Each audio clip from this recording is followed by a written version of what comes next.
یار ایک مرتبہ درود پاک پڑھنے پر کتنا ٹائم لگتا ہے؟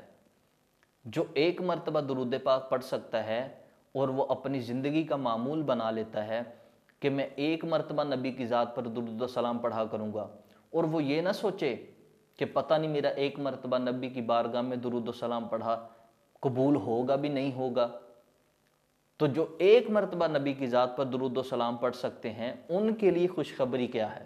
ان کے لیے خوشخبری یہ ہے کہ مولا علی شیر خدا رضی اللہ تعالی عنہ نے فرمایا کہ ایک دن سرکار نے فرمایا کہ جو شخص مشرف با اسلام ہوا، یعنی اس نے اسلام قبول کیا، پھر اس کے بعد ایک غزوہ میں ایک جنگ میں شرکت کی، تو سرکار نے فرمایا کہ اس کو 400 حج کے برابر ثواب عطا کیا جائے گا۔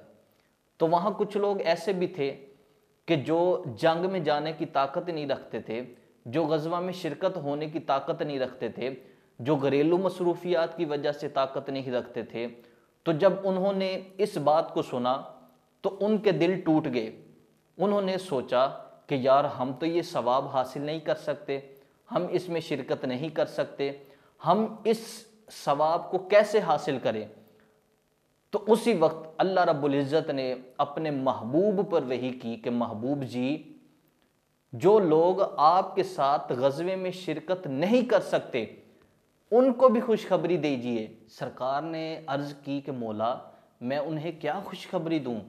تو رب نے فرمایا کہ محبوب جی انہیں آپ فرما دیجئے کہ جو میری ذات پر ایک مرتبہ درود پاک پڑھے گا، اللہ رب العزت اسے 400 غزوات کا ثواب عطا فرمائے گا، اور ہر غزوہ 400 حج کے برابر ہوگا۔ سبحان اللہ!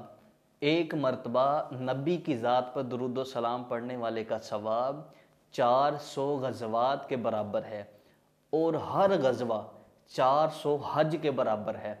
اب 400 کو 400 سے ضرب دینے سے 1,60,000 آتا ہے، یعنی کہ نبی کی ذات پر ایک مرتبہ درود پاک پڑھنے سے اللہ رب العزت 1,60,000 حج کا ثواب عطا فرماتا ہے۔ تو آپ بھی اپنی زندگی میں معمول بنائیں کہ نبی کی ذات پر کم از کم ایک مرتبہ ضرور درود پاک پڑھیں۔ یہ ایسی عبادت ہے کہ ہم دوسری عبادتیں کرتے ہیں، ہمیں پتہ نہیں ہوتا کہ پتہ نہیں ہماری عبادت قبول ہے کہ نہیں ہے، لیکن یہ ایسی عبادت ہے جو رب کی بارگاہ میں قبول ہی قبول ہے۔